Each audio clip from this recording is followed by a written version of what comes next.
The meeting for the Thousand Oaks City Council on Aging for December 4th is now convened. All those who are able to, please stand for the pledge. Roberta, if you would lead us, please. I pledge allegiance to the flag of the United States of America and to the republic for which it stands, one nation, under God, indivisible, with liberty and justice for all.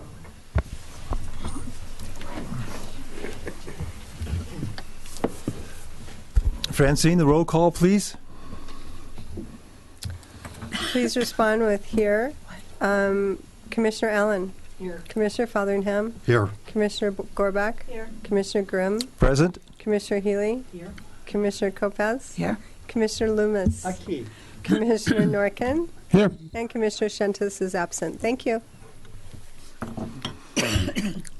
Well, thank you for joining us, either in television land or here in the studio.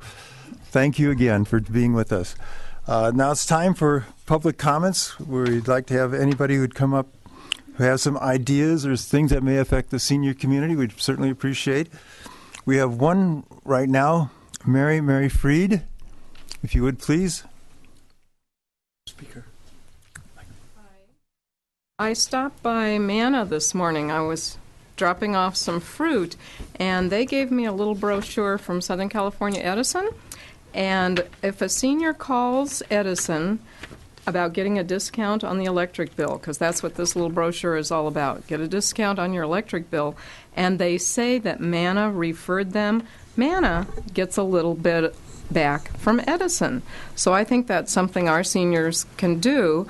And I thought, well, everybody gets this in their bill, and I was reminded by somebody who pays her bills online that she no longer sees these things because she pays her bills online.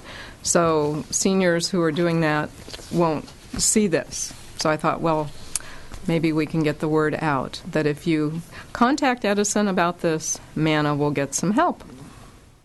And if you can't qualify, you could stop by Manna anyway and give them a little help. A little help. Thank you, Mary. Thank you. Do you ready for the demonstration? You want to go through it? Okay. Again, it's a sort of a continuation from last meeting, where I'd like to bring out a little bit more attention on the website that the city has developed for us. This website has gone through some reconstruction from the standpoint not only of ours, but of theirs as to the content. So at this point, Francine, push us through a little bit of it. Thank you. Thank you, Chair Grimm. So today, Chair Grimm has asked me to focus on the calendar section of the website, specifically how to find Council on Aging and Senior Adult Master Plan events and meetings. So from your browser homepage, you want to type in www.toaks.org. So that's toaks.org to go to the homepage of the city. And then once you get to the homepage, right below the highlighted items, you'll see some icons, and one of those icons is the calendar. And on this calendar, right here in the left-hand corner, is meetings, events, closures, community events, almost anything that you can find that's going on in the city will be posted here. So if you click on the calendar, and then choose the month. You can choose the month up here on the top bar, any month that you're interested in, and we're going to go ahead and look at December. And what we're going to show you how to do specifically, any day that you go to that's highlighted in the light blue here, you can see has an event or a program or something going on in the city that day. But what we want to look at specifically are Council on Aging and Senior Adult Master Plan events. So we're going to scroll all the way to the bottom of the page, and we're going to push this little button here at the bottom that says Uncheck All. And we're going to uncheck all. And what that does is that's going to remove everything in the calendar when we hit Refine Search. So when we refine the search, it's going to look like everything's empty. So then we're going to decide which events we really want to look at. So all we want to look at is Council on Aging events. So we're going to click that box right there. And then down at the bottom, Senior Adult Master Plan events. So those are the two we're going to check, and we're going to refine our search again. And now you can see that we have Council on Aging and Senior Adult Master Plan has something on 6 days in December.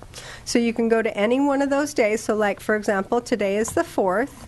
And today you can see that we have a Council on Aging meeting, which is where we are all at now. And we also have a Meet the Speakers presentation with Patty Smith from Evolution Independent Living. So this is on the city's website. And then if you check on yesterday on the 3rd, we had a Senior Adult Master Plan meeting, and that was at Area Housing Authority. And on the 11th, we have a public health team meeting at the Public Health Center.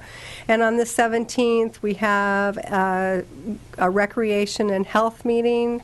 On the 18th, we have, let's see, on the 18th, oh, that's our workshop meeting on the 18th. And then on the 19th, we have the transportation meeting. So we have quite a few meetings and stuff that are open to the public that anyone can go to. So instead of looking at this every day, you can also look at it. If you look, you can say where it says view lists by, you can have it listed by day, by week, or by month. So this is by the week. So this is everything going on that week. Or you can do it by the month, and you can print the whole calendar for the month. So that's all I have on the calendar, and I hope that answers some questions that you have. Thanks very much, Dave. Again, folks, the idea is that we are trying to find other ways to reach out and let people know what's going on with the Council on Aging. I mean, we are your neighbors. We want you to be involved with our programs. We want you to be aware of our programs and take advantage of programs where we can help assist other seniors. Thank you, Francine.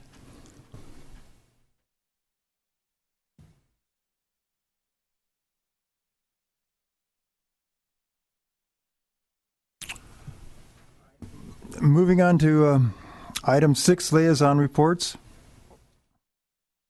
Patty? Oh, excuse me, forgive me. Harry, would you please take this opportunity to introduce Patty, please? Thank you. Good afternoon. I am pleased to introduce Patty Ham as the new supervisor at the Global Senior Center. Perhaps supervisor is not the proper term for her, but she will be the recreation leader and, as you will discover, fun to be with. Patty is not new to the CRPD organization, as she has held, and she has held a position of supervisor at the Borchardt Community Center for more than 10 years. Patty was born in Phoenix, Arizona, grew up in Camarillo, and graduated from Rio Mesa High before going on to CSUN, where she graduated. Before working for the CRPD, Patty worked for the Camarillo Park and Rec District, and actually was elected to the board as a board member of the Camarillo Rec Park. And so now Patty is a part of the CRPD, and we welcome her aboard. Patty? Thank you so much, Commissioner Norkin, for that wonderful introduction. Chairman Grimm and Commissioners, good afternoon. I'm happy to give the reports we'll start with the Conejo Senior Volunteer Program. I would like to highlight that the past 2 days we have been recognizing 350 CSVP volunteers at a recognition luncheon. Each of these volunteers have volunteered 150 hours and more over the past 12-month period. I'm also happy to report that the CSVP has been awarded the federal tax canceling for the elderly grant this year again, and we will be offering free tax service beginning January the 30th on Wednesdays at the Newberry Park Library and Thursday and Fridays at the Global Center. And some wonderful happenings happening at the Global Adult Community Center. We have on December 11th our Meet Me at the Movies program. We are showing Man of Steel Wednesday, December 11th at 3:15. And I'm excited to announce that we'll be showing an intergenerational movie on December 18th. And we will be featuring Despicable Me 2. And we welcome the family, to everyone to bring the family for this movie and to call 381-2744 to reserve your seat. And who doesn't love those little cute little minion guys, right? They're so adorable. And also I'd like to highlight the special holiday luncheon that CRPD is collaborating with the City of TO City Senior Services staff on December 23rd from 11:30 to 12:30. We will have a yummy lunch and entertainment, and there will be a $3 donation for that lunch. We are asking for a $3 donation. You can pick up your ticket starting next Monday, December 9th at the front desk at Goebel Center, and we have 150 capacity max on that luncheon. And I'd just like to add that we're hoping to get senior services providers to help sponsor the luncheon with donations, maybe some pies or other goodies. And if you're interested, you can give me a call at the Goebel Center, 381-2744. And that completes my reports.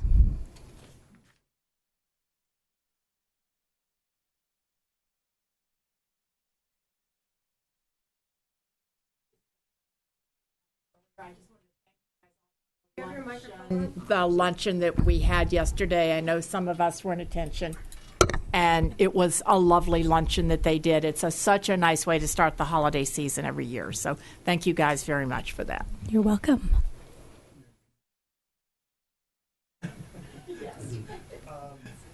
Item 7, we were going to have a report from Marty.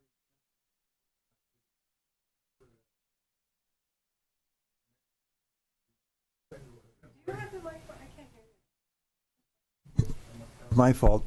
No, we're deferring item 7, Commissioner reports, because Marty Shentes is not present, and they'll be deferred to our February meeting then. I guess, all right, we'll go to Commissioner comments now. Anybody have anything right now? Go ahead. I haven't felt like I was really a senior until today. Which means a quarter of a century after ARP sent me the cards, this is welcome. And what happened was the phone rang in the midst of the reconstruction of the home to make it senior friendly, and 1,000 things going on. On the other end, Grandpa, a very, very kind of a sick voice, but enough like one of my grandchildren, my oldest grandchild. Son, I've got to get ready to go to the Council on Aging meeting. Grandpa, I really need to talk to you right now. Son, what's going on? That's what grandpas are for. Grandpa, I did something stupid last night. I invited a whole bunch of people over to the house, and I was driving a borrowed car to take some of them home, and he doesn't have his final license yet. And I hit another car, and the police picked me up and took me to jail. And I've been trying desperately to get a hold of Dad, and nobody answers the phone. Sounds like some trouble in the Loomis household, doesn't it? The only one little bit of a problem. Everybody pay attention. This is a scam. It's endemic in the Conejo Valley. It probably did not begin in the Conejo Valley, which indicates that it is endemic all over the United States. So, folks, there are a ton of these going on, and it scared me to death, amongst the other stress of the house and a water heater I'm going to have to pay for that I didn't want to buy on top of everything else. But if somebody calls up with a story like that, the MO is that they know something about the family, and the person they're talking about, they probably know. And my guess is that my grandson was having a discussion with his peer group because of the grandchildren. He's the only one that refers to me by Grandpa, which is my preferred name, not Meepaw, whatever they do down in Texas. They have a whole new other language in Texas. The point being that before you hit the panic button, before you wire funds, before your heart goes into regions that your cardiologist doesn't want you to do, stop, take a deep breath, and first thing is be very, very, very, very cautious. It probably is a scam. And then his father and I had a discussion that he needs to have with his son, my grandson, to let him know that they picked the wrong person to prank, because I'm a former government official of a former government, which I shouldn't say anything about job, which makes me very suspicious and very able to get to the bottom of it. But again, please be careful of it. It's endemic. I did call the TO Police Department, and they verified that this is going on. Thanks, Dave.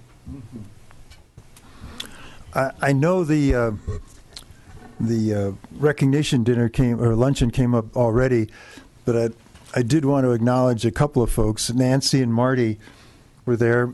I mean, all the commissioners here put in a lot of hours. I know that, but there demands special recognition for Harry Norkin.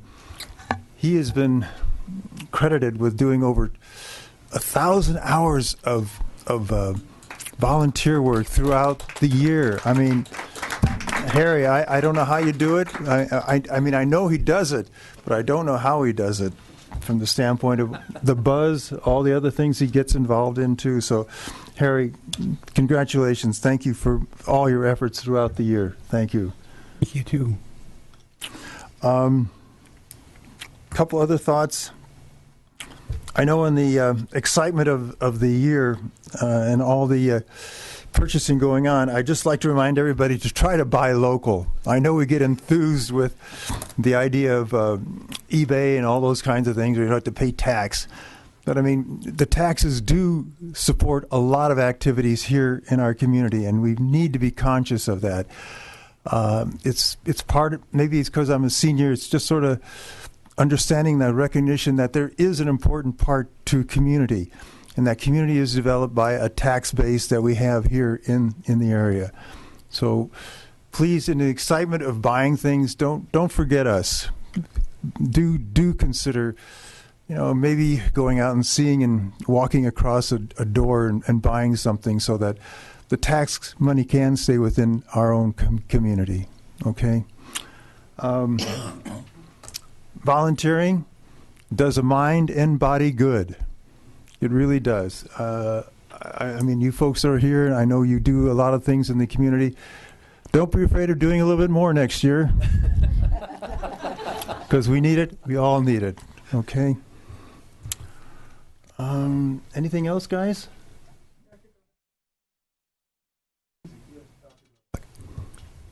Thank you, Chair Grimm.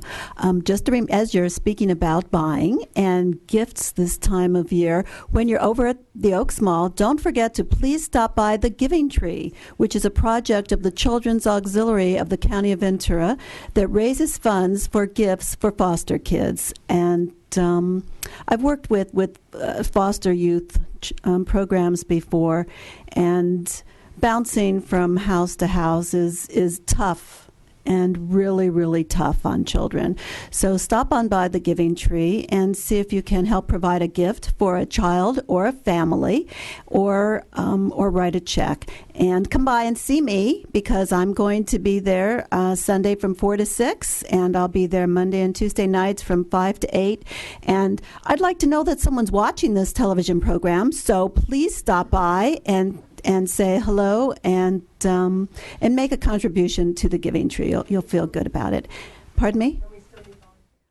Thank you very much. If you would like to volunteer a couple hours between now and Christmas, please let someone here know. Can we let you know? Okay. Let Francine know, and she will pass along your name. Thanks so much. Very good. Thanks for reminding me of that, Karen. Thank you. Anything else? Nance? One, just to kind of build on what you said about us being the community neighbors. If any of you belong to organizations that have just short meetings or whatever, we have a presentation on Council on Aging, very short, that we can do. So let us know. It'll give you a little more information, your organization a little more information about what we do and what we're there for. And our whole goal is to provide information about all the stuff available in this community to our seniors. So please let us know if you would like, and we promise we will. Karen and I will come, and we'll keep it really short. So thank you. If you know of anybody who'd be interested, let us know. Thank you. Good reminder, Nance. Yeah, no, we've got it's really a nice, short PowerPoint demonstration just to show you and remind you some of the things that we do here. We do want to become, as we stated earlier, become a major resource to assist people in the senior community. So let us get out there and help us. Let us find some of these areas that we haven't gotten to yet. So thank you. All right, Roberta, if you would, please, would you introduce our speakers? Okay, thank you, Dave. One thing. Yes. Just folks, during this, at the end of the speakers, we won't be able to take any questions, but you're more than welcome to stay and have questions answered by the folks who are presenting. Okay. Today, it is our pleasure to introduce to you Patty Smith, President of Evolution, a company dedicated to aging independently with technology. Patty was a successful businesswoman until the day she got a call that her sister was terminally ill. In the blink of an eye, Patty left her career, packed up her family, and moved to Florida to take care of her sister. Her personal experience as a caregiver caused a permanent shift to her life and to the field of health care. Patty now shares her expertise as co-founder and president of Evolution, specializing in exciting solutions for seniors and disabled persons who want to remain independent. A few of the products made by Evolution include a fall alert system that works globally with GPS, medication alert systems, an alert system that notifies caregivers that their charges have gotten out of bed or need to be turned. I will now turn this over to Patty to let her tell us more about Evolution and the wonderful products that they have developed to help keep seniors safe in their homes, including the one I'm waiting for, the stove with a brain. Thank you, Roberta. I think we're all waiting for that for ourselves. Well, thank you for letting me speak today to talk about all the neat things that are out there to help us hopefully age gracefully and with dignity. Technology and innovation are all around us. In fact, Amazon.com is working on a way to get packages delivered to customers in 30 minutes or less. How, you ask? Some of you may have seen the Today Show on Monday. Via self-guided drone. These drones will receive a set of GPS coordinates and automatically fly to them. Wow. A drone delivering your package directly to your doorstep. What's next? Two phenomena are going on right now and occurring side by side. A growing aging population and a burgeoning tech sector. Where a few years ago these worlds would not have met, a new generation of older adults has grown comfortable with technology and open to its possibilities for improving their lives as they age. Remarkable advances in technology can dramatically improve the aging experience and help older adults retain their independence. Telehealth has been the story of a revolution that never quite materializes. That has changed, with experts projecting the market to grow at 20% annually over the next several years.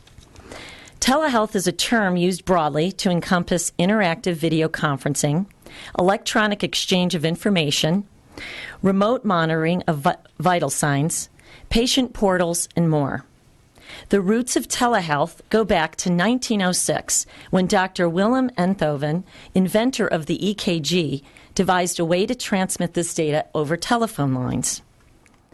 Understanding the potential of communication technology to transform medicine, a 1920s popular science magazine foretold of radio doctors. But the first incarnation of modern telehealth can be traced to 1955, when a remote clinic in Nebraska established a closed-circuit TV connection with a hospital 100 miles away. By 2020, the market will soar to $6.28 billion. At that point, the Americas will contribute 36% to that total. Right now, 16 states require private insurance reimbursed services delivered via telehealth, and more are expected to follow soon. mHealth is the use of mobile and wireless devices to improve health outcomes, healthcare services, and health research. The mHealth market is estimated to reach $20.7 billion by 2018. This represents a compound annual growth of 25.5%. Ultimately, mobile health will create more distributed healthcare systems that will move from an episodic to a continuous care model, supported by decentralized integrated care interwoven seamlessly into our daily lives and driven even more by advanced smart systems that help us sense and understand our actions and our environments. According to Richard Adler, principal of People and Technology, a research consulting firm, he believes that the aging population is not just an economic burden, but it will also provide exciting opportunities for innovation. Technology will touch a range of stakeholders: government, insurers, care providers, taxpayers, caretakers, senior advocates, product developers, businesses, entrepreneurs, retailers, marketers, and the aging themselves. Technology disparities among users may lead to already unequal care in rural settings and lower socioeconomic groups. Personalized connected health can reduce cost, ease strain on care providers, encourage self-care and better health, and allow for aging independently and in place, which is what most of us hope to do. Technology can promote and retain economic value through job creation. Industry and technology impediments will have to be continually addressed and mitigated or resolved. Innovators must understand user needs, involve caretakers and care providers in interface design while promoting security, ease of use, and information sharing. Revised HIPAA rules were signed into law under the HITECH Act of 2009. Revised HIPAA regulations have forced IT organizations to put more emphasis on data in transit. Cloud-based services can encrypt medical images 3 ways: before, during, and after transmission. Businesses that start carving out a market position now will be participating in game-changing market with substantial financial and life-sustaining benefits. So let's get to the fun stuff. Let me share a few of the exciting, innovative technologies that are available to you today. The complete care system. Many senior organizations, professional caregivers, and families agree that keeping aging loved ones in familiar surroundings help them maintain their health and independence. Fortunately, this is often the least expensive alternative to supervised care, and a bit of technology can help fulfill this desire. This particular solution can cost less than only 1 month in an assisted living facility. This is the most complete system of communication and support to help preserve freedom and dignity for those seniors who want to enhance their independent lifestyle or those who are housebound and in need of monitoring. The simple, easy-to-use touchscreen wirelessly communicates medical conditions to caregivers, professionals, and family. So let me just take that apart for a second. This is a touchscreen panel. You do not have to know how to use a computer. And one of the components to it is the medical component. So there's a wireless blood pressure cuff, glucometer, wireless weight scale, pulse oximeter that you would have at your home, and you would place them on you, take your vital, and that's all you have to do. It goes up into the cloud, and then whoever you want to have access to that will. Family members, healthcare professionals, they just need a special code, and now they can be monitoring you, and you don't have to leave your home. This system can also be a window to the world, Communication Central, with advanced features like Skype, video chat, incoming email and messages, scheduled activities on calendar, instant access to news, weather, and more. As I said, it's a touch screen. The person at the senior at home does not have to know how to use a computer. What's great is I can be at work and I can email my mom, and my mom can see email. She touches a screen, up pops the email. If she wants to respond to me, it also flips over as a keyboard, and she can type back to me if she wants. It's also got availability to put a calendar on there.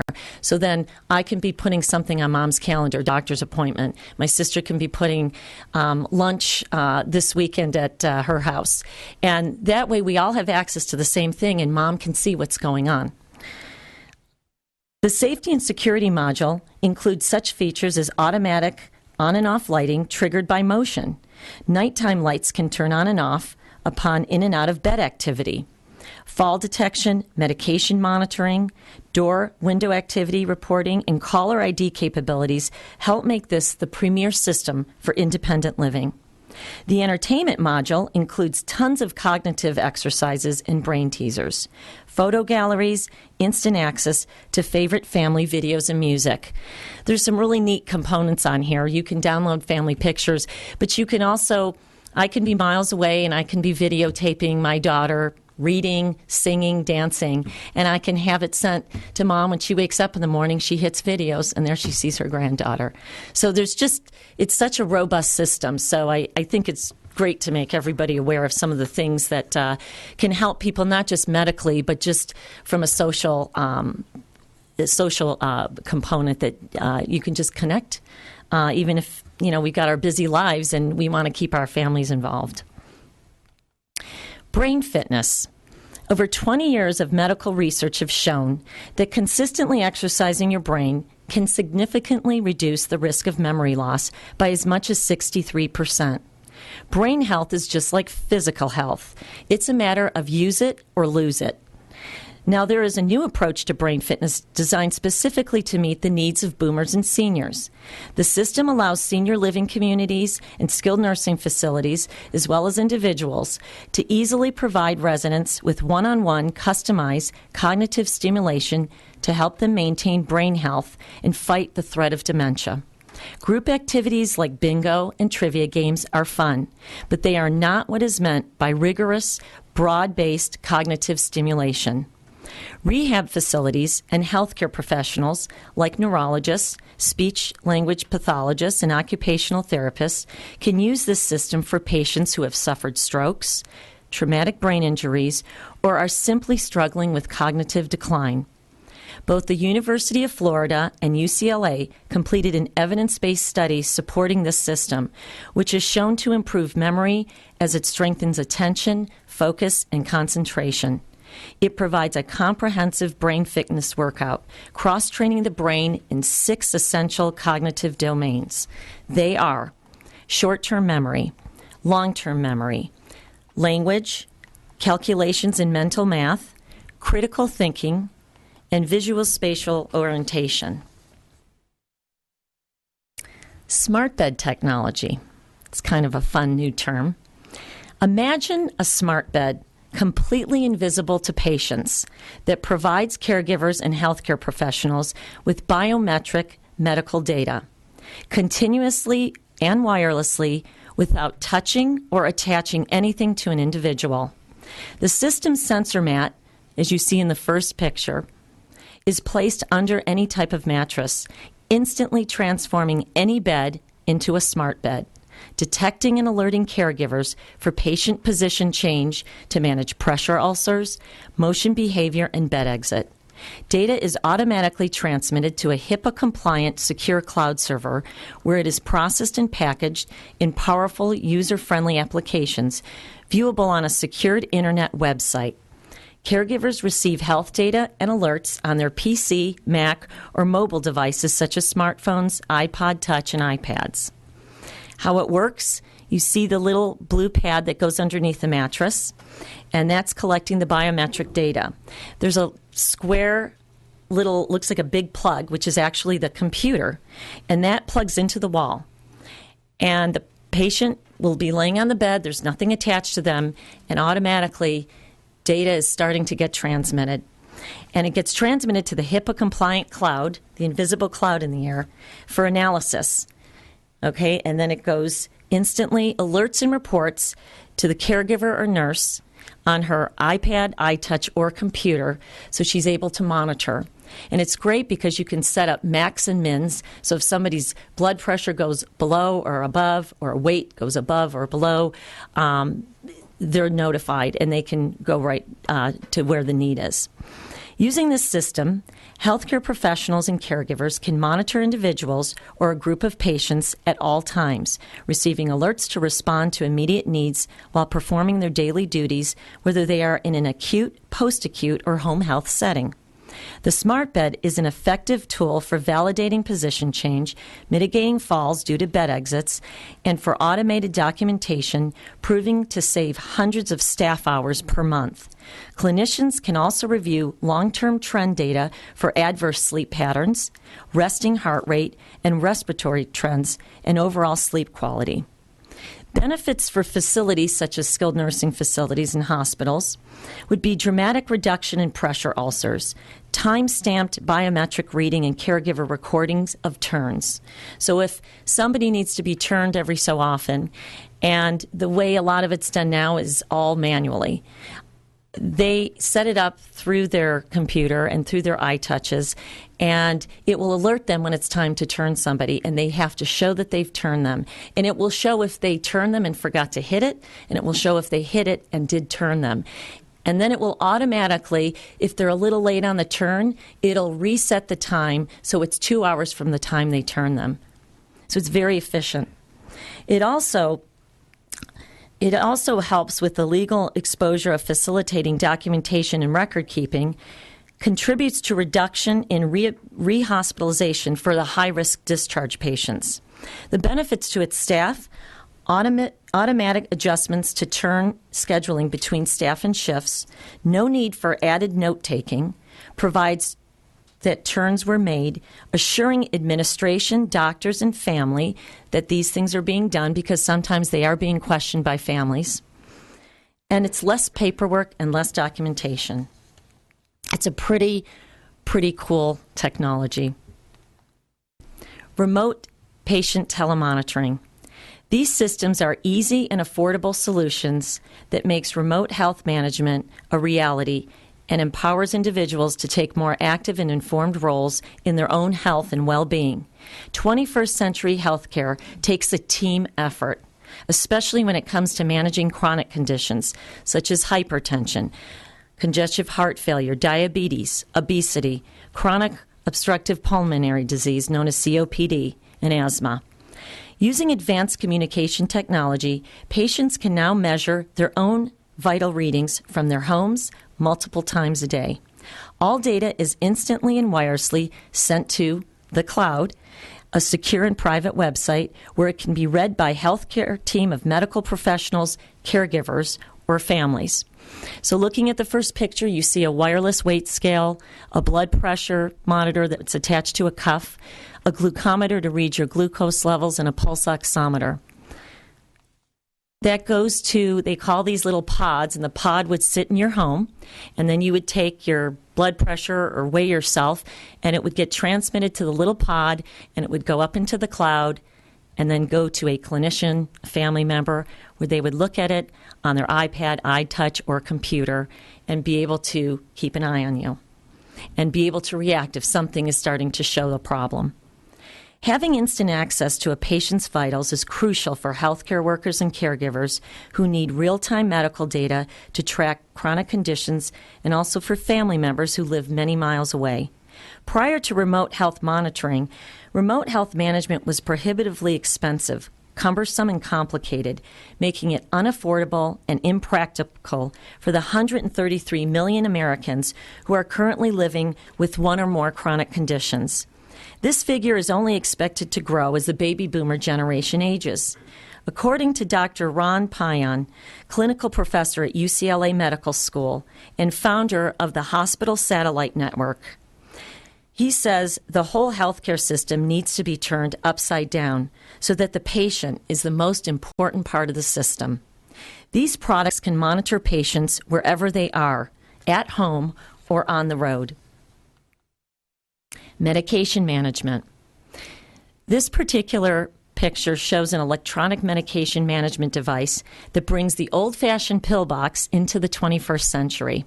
The pill box was created by a pharmacist and inspired by the pharmacist-patient relationship to provide a solution for patients, caregivers, healthcare professionals, and families to the medication compliance problems that plague our healthcare society today.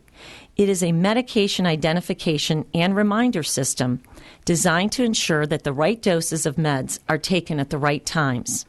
For the initial setup, the pillbox connects to any computer via a USB cable. A downloadable software program allows the user or primary caregiver to customize the device to specific medication regimens and dosing times. The pillbox can operate as a standalone alerting and dispensing service. It does not need to be connected to a computer for basic audio and visual alerting. However, when connected to the internet, the pillbox provides a reporting module feature and cell phone and text messaging alerts. So if one of your loved ones is not taking their medication, you can set it up where you get a text alert so you can check on them and see why they haven't done that. The pillbox stores 7 days of solid medication separated into 4 daily dosing intervals. When the alerts are programmed to display an audio beep every 2 to 3 seconds and a visual flashing green light illuminates and gets the attention of the user, reminding them to take their meds. The correct medications are identified via an illuminated pill storage box when the lid is opened. After the medications have been taken, the alerts can be shut off and will turn on again at the next scheduled dosing time. A dose is considered missed if it's not taken within 2 hours. On the inside of the pillbox lid, as you see on the top, is a medication identification list that shows the type of medication, the dosage, and it has a little place where you can put a sample of the pill. What's great about this is it's lightweight. It comes in a really nice little black carrying case, almost looks like a doctor case, and you can take it to your doctor's appointments. They want to know what medications you're taking. There you go. And for a real mobile person that is on multiple medications, and say you don't want to take that with you, you're going to be gone for the day, you can pop out the day. You won't get the lights and the beeps, but you can program that you get a text message reminding you to take your medication.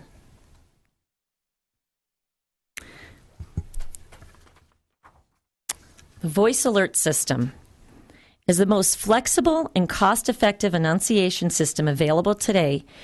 This voice alert solution is for family caregivers, residential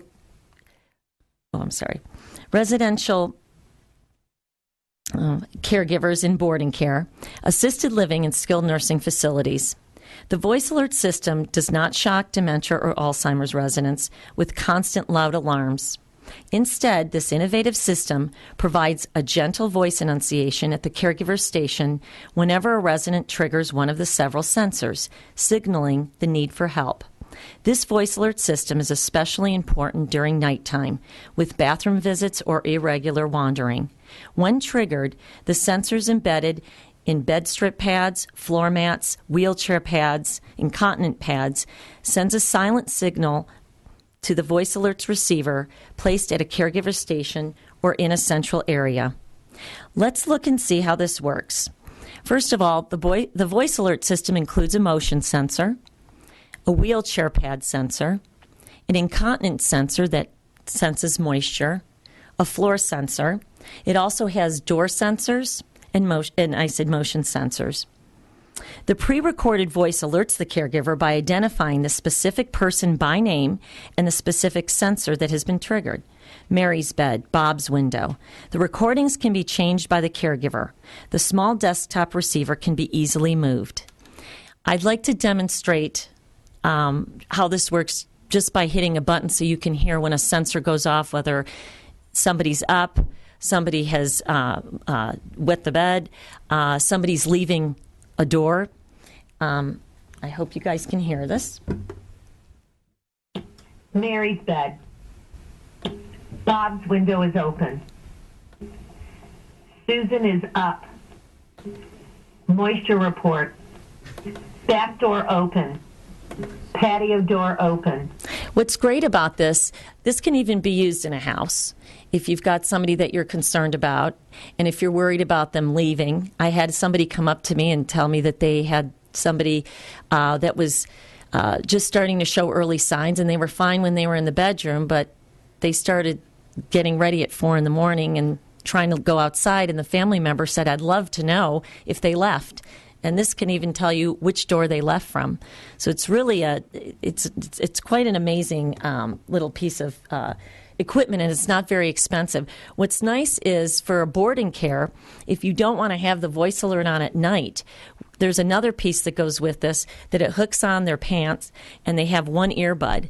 So they could be in a room helping one resident when they hear that the back door's open or Mary's up, and then they'll know directly where they need to go. And how these technologies continue to evolve and scale. As recently as this week, this voice alert technology, which originally was designed for 6-bed facilities, is now enhanced to support 100-bed facilities. Fire prevention safety. The stove with the brain. This dynamic device uses motion sensing while you are cooking in the kitchen. When it senses that you have left the kitchen, it begins a countdown to shut off the stove. Coming back into the kitchen to check on your cooking will automatically reset this device's countdown. If you forget you have left the stove on, it will automatically shut the stove off for you. What's so great about this product is it's not like a fire alarm that the problem already has happened, but at least it's warning you. It truly is a preventative product. Fall protection. Oh, here it is. You've all seen the fall buttons where you push the button, I'm falling, I can't get up, and that's great. But what happens if you can't push the button because you got knocked out? This product has an accelerometer sensor in it. And what that is it measures rate of fall. So if you fell and you couldn't hit the button or you got knocked out, it senses that you fell. If you don't respond in 30 seconds, 911 will come. Pretty awesome technology. It's waterproof. It can be worn in the shower. And some real exciting news, come 2014, the Go Safe pendant. And what that is it'll be a little bigger than this pendant. It will have the accelerometer sensor in it, but now you can leave the home with it, which is different than most other fall pendants.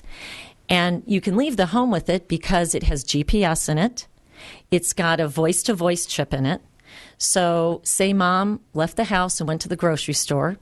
She got out of her car. She fell. What would happen? A voice would come on because it sensed her fall and say, Mary, are you okay? And if Mary could respond, she could talk back to them and tell them, yes, she's okay. If she doesn't respond, then they would send 911. 911 would find her through GPS. Now say 911 comes and Mary happened to fall in some bushes, so they know that she's in that area. There's a device on the Go Safe that will have almost like a Geiger counter. There'll be a pinging. So when the emergency people get there, they'll actually be able to find the person even if they're in a bush. So it's pretty dynamic technology, and that's coming out next year. The Medic ID tag. This is an interesting technology. Looks like a dog tag, And you're all familiar with medical ID bracelets if you're diabetic or you have a heart condition. This does that, but it does more than that. It will have your name on it. You can put a heart condition on it or a diabetic condition, some kind of medical condition. So if somebody sees you, they automatically see, oh, okay, we know what's going on. But it's got a QR reader on it, which probably a lot of you have seen now, where you scan with your smartphone or any kind of QR reader. And what we've got embedded in that is information like who's your primary care physician, who's an emergency contact. It'd be nice to know what kind of medications you're on if you're taken to emergency, what kind of allergies you may have, what's your blood type. Nothing too personal, but just a little more information that might help, say, a doctor that's treating you in emergency. Or it's even great if you're taking mom or dad to a doctor's appointment. And I know with my sister, it was every time you go to the hospital, it's like, what medications are they on? All you have to do is swipe it, and there's all your information right there. And there's something that we're working on that will take you to a URL and can take you to something called Microsoft Health Vault, which right now is free, and you can put all of your medical information on there, including durable power of attorney, medical directives, and you'll need a special code, but people can have, you can have people at the hospital have access to that as well. Surveillance systems. Now, you might wonder, why am I talking about that with the context of what this is about today? But multi-camera surveillance systems are vital, we found, to boarding care, assisted living, and other types of residential communities and facilities for seniors. We find that many owners and managers of caregiving facilities consider surveillance system is a valuable tool to manage their businesses, especially if they operate more than one. They can remotely observe the goings-on in one residence via laptop computer or smartphone while remaining in another.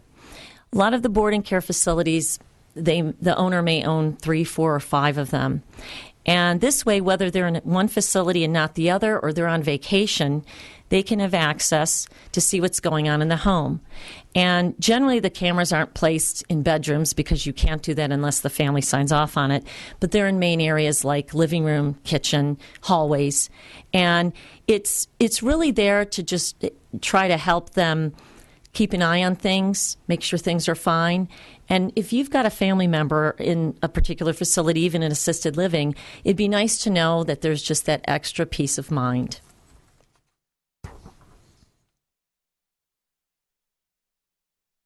Sorry, I was looking for my GPS watch and...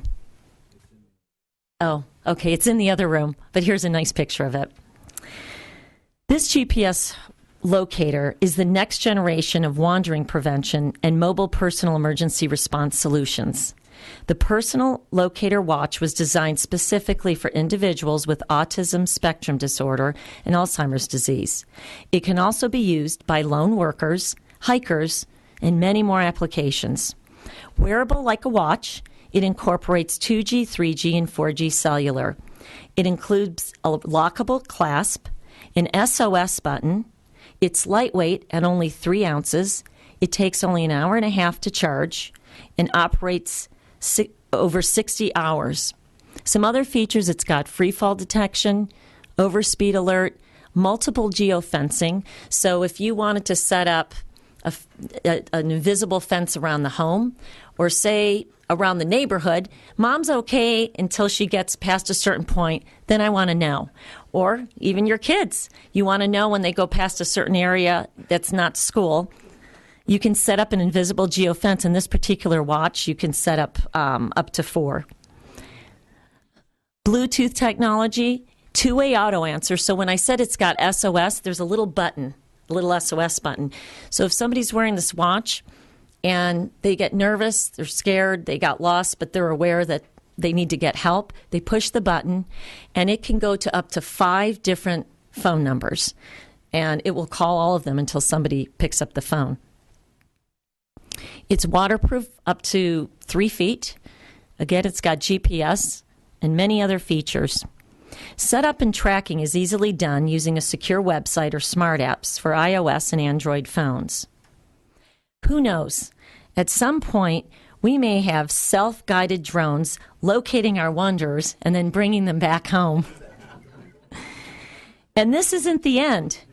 Companies like Intel and Microsoft are working on the Internet of Things.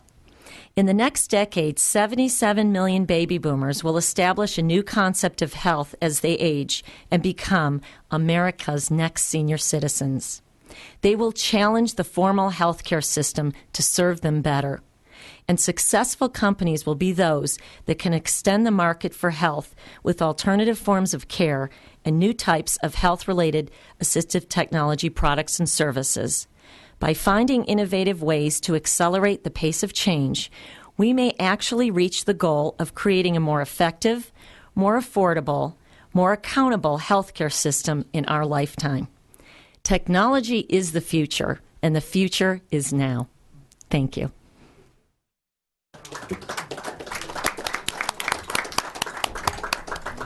Thank you, Patty, for all of that wonderful information that you shared with us today. Thanks, Roberta. Ask questions.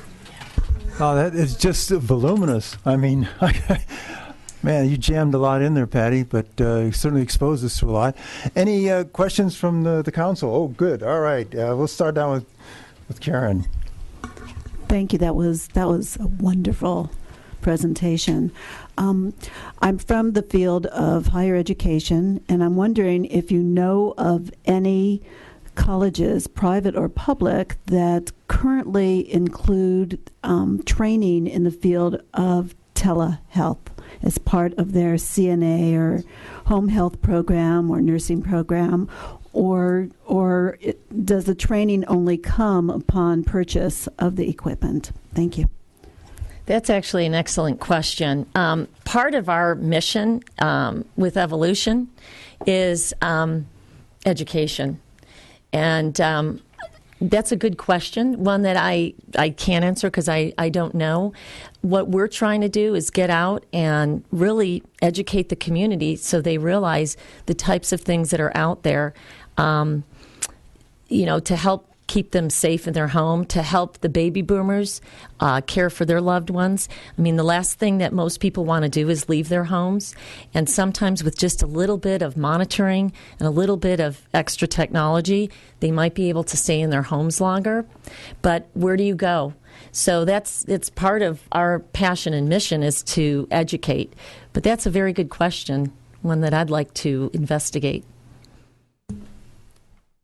And Patty, obviously people would be purchasing all of these, but is there a program where they can rent them? Some of the products are rentable. The challenge sometimes with technology is that it's coming up so quick. Sometimes everything's got to catch up with it. There's certain devices like anything that's a PERS device, which is personal emergency response. So the buttons, even the watches, because they have the buttons. If you have a long-term care policy, the policy will generally pay 50%. There are some instances, like say the medication management system. We've been asked this question a lot, and we've talked to Medicare, and we even have this on our website that explains that Medicare told us that they need a note from a doctor, and then that says the doctor deems it medically necessary. And then Medicare may or may not cover it, but, they have covered it. But that's always the recommendation, is that it comes from a doctor's note and that they deem it medically necessary. But that's another thing, is just getting the technology out there so we can show the outcomes and the positive results and the amount of money it's saving, the preventativeness of a lot of the technology. So that's always the $1 million question is. Hi. Patty, there are a couple of things that occur to me as obstacles to the adoption of some of this technology. One of which is sort of the too much information syndrome, and the technology may be available to measure my weight once a minute, but that doesn't mean I need to know it once a minute, and that may be sort of overwhelming. The second thing is has to do with the false positive rate. You know, if I've set up a perimeter and mother walks out of her zone and then walks right back in and so forth, maybe I don't need to know that and so forth. How much thought do you ever feel goes into how do we control these things so that people not only adopt these but continue using them, don't turn them off? Well, I think that's a very good question. Ease of use is probably the most important part of trying to get people to adopt this, is to show them how easy it is to use. One thing that we do at Evolution is we're really a think tank, and we're very solutions driven. So even though the product is the solution, we're more about finding what's the problem and what's the best way to solve this. And there's a lot of technology that's out there, and there will continue to be more technology that comes out. And not everything is, anybody who's ordered things over the internet, over eBay and Amazon, things don't always, they say it does something and it doesn't always do what it says. Sometimes the customer support isn't there. So what we do is we vet a lot of product, and there's product that we just turn away. What we're trying to do in this community is become a resource for technology, even just from an educational standpoint. And some of the things that we vet is ease of use. If it's something that's too complicated, which we found.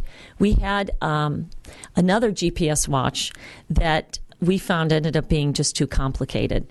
So, we just looked, we're continually pushing the different manufacturers for better, easier, more affordable solutions. So, I don't know if that answers your question fully, but that's something, as I was talking earlier in the presentation, that it's important to have the companies that are coming up with these technologies to understand who is using these technologies, and that it's got to be easily adoptable and affordable, or they won't be used. Yes? After those questions, I thought I had a hard one. Aside from ARP, what a lot of seniors fear most is being intubated or resuscitated when they don't want to be. Mm-hmm. I take it that both the dog tag pendant and perhaps the people responding to the pendant, there's a way to get the user's wishes into that, either on the dog tag or with the responders to the pendant. Yeah, the DNR. Yeah. Yes. In fact, that's actually a very good, we're always learning. That's something that could be included in that QR reader. As far as the fall button goes, you have to fill out some paperwork as far as who's going to be the first responder, the second responder, the third responder, if they're going to come to the house. For just the fall button, not the GPS, how do they get in? So you have to put, where they can get a key, or is there a lockbox? And you can put additional information if you want. So then when 911 comes, the call center will let them know who they're coming. They have to know what name they go by, and you can put that type of information on there if you want. Yeah. I wonder where in the string that's going to be, because the well-intentioned EMT that respond to an emergency, sometimes what they do is they just grab, and it's, I think, the technology and having somebody in oversight is better than putting something on your refrigerator saying patient has a DNR. Mm-hmm. Or, the tattoo also works, I guess. That was kind of how some of this came about with the QR code, was some of the things that you're talking about, and one of them being the DNR, because they don't always look on the refrigerator. So if somebody could be, right. And you can either wear it, or if you don't want to wear it, you can stick it in your wallet. But obviously, it's preferred to be worn, because if something happens to you. The obvious, yeah.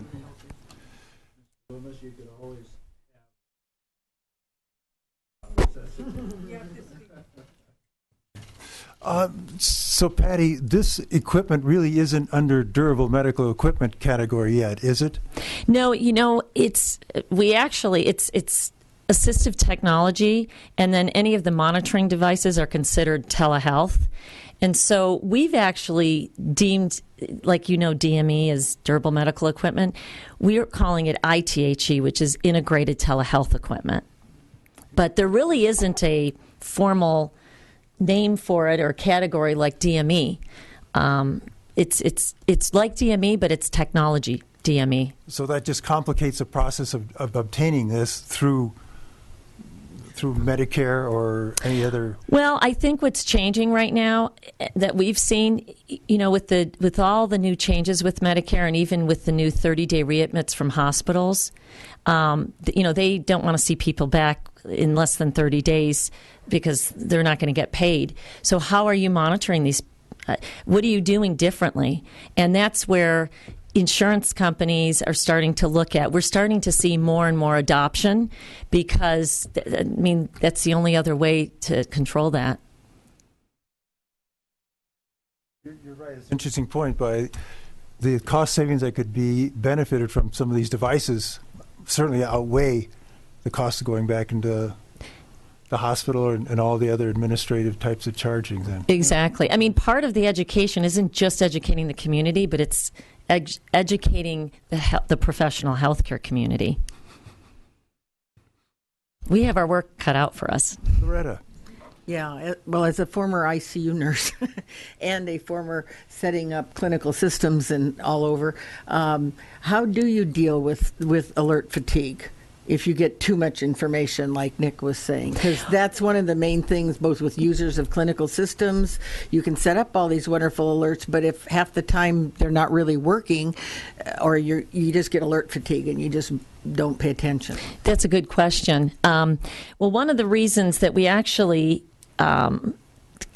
integrated this voice alert was for that very reason, because what was being used already out there were loud buzzers. Someone steps on a pad or opens a door, and it's this, it's loud, and it's loud to the resident or to the patient. Mm-hmm. They're getting up on a pad or they're opening a door, and this loud buzzer.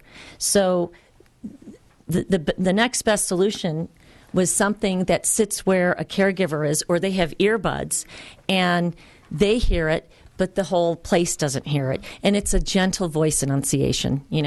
Mary's up or the door's open. It's not these loud buzzes and beeps. And so it was really having some of the community come to us, boarding care owners and skilled facilities, saying, that's really what we're trying to do, is how can we make things easier or better or more efficient? And they push us. There are products out there that we find and we vet, and then sometimes our IT guys have to find product that maybe is being used for other things, which is what this product was. It was being used more in the security world, and they integrated it to meet a solution. And so I think it's just important that we're really out there working truly with the community to find real solutions. We're not just trying to push product, but to really find better solutions that are more efficient. You put some of these, thank you, Karen, amazing devices in that they would require a fairly complicated setup that maybe would be above what the average person in a home, not in a boarding care, could do, and programming of it to meet the specific requirements of the patient. Who does that, and who would come in to help them if they need to make changes in the programming, the condition of the patient changes? Does Evolution come in and do that? Does the manufacturer come in? Yeah, Who does that? Evolution, and I don't know, I guess I can speak to Evolution now. We're not on TV. Okay. Okay. Okay. Yeah, no, Evolution has, we're part of another company, which is Evolution Audio Video, which is kind of the chairman is the one who saw the future with healthcare in the home. And his vision was we have trucks on the road. Our guys that install audio video, they know how to be in the home. They're professional, and they understand low voltage installation, which is most of this product. So part of what we offer is that. And say everything's set up at home and it's fine, and then down the road there's a problem, you're not on your own. Who do you call? So that was kind of how everything got started as far as evolution and the support. I have senior things. I'm an ombudsman, so I go into board and cares and all the time. And it is a wonderful solution in those 6-bed board and cares with 6 different rooms and 1 caregiver at night. So I've seen it working or similar systems like this, and it is really perfect for that. So thank you very much for today. Thank you. Appreciate it. Any other thoughts or inquiries? Thank you again, Evolution and Patty. Thank Very you. nicely. Glad you allowed us to explore some of these different thoughts and see what some of the implements are that are coming up in the future. Good questions. And you know what? I do want to extend this to all of you. Anything that you may want to challenge us with or questions you have, I mean, we're learning and growing, and I think technology has to communicate with the end user. So I loved all of your questions, and I would love if you want to continue to email or call. We would love to sit down and talk to you if you find the community has got some needs that we might be able to help you with. Well, thank you for the offer, and we may see you again as things do evolve, as evolution. Please keep us apprised. We'd certainly love to hear some of the things that are going on. Thank you very much. Appreciate it. Any other last thoughts? I guess just wish everybody a happy holiday then. There you go. And be a good neighbor, be a good person, enjoy. The meeting of the Council on Aging is now adjourned.